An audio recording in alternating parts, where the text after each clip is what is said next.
When you are recording your lessons, there are 4 settings that you'll need to use.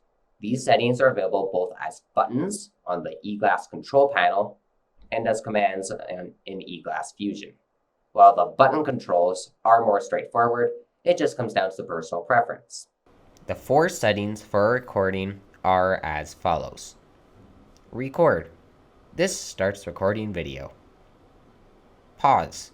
This temporarily pauses the recording, allowing you to take a breather, drink some water, or bring up a file. When you want to unpause the video, simply press the pause button again to resume.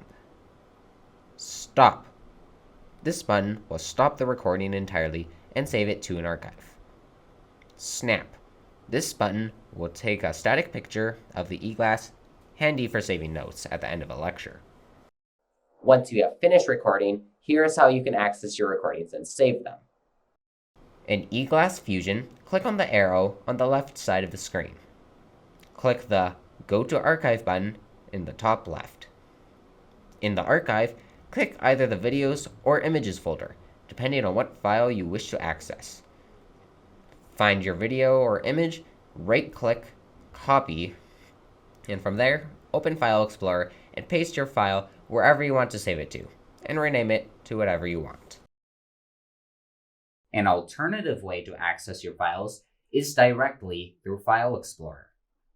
In File Explorer, go to This PC Documents. There should be a folder called eGlass Fusion.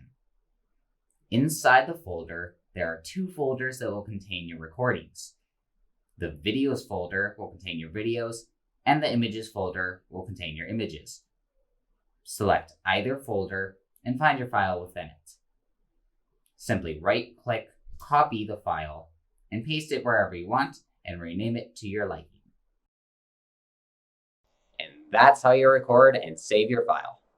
But of course, eGlass is much more than a fancy camera. In the next tutorial, I'll show you how to use markers, PowerPoints, and media on the eGlass.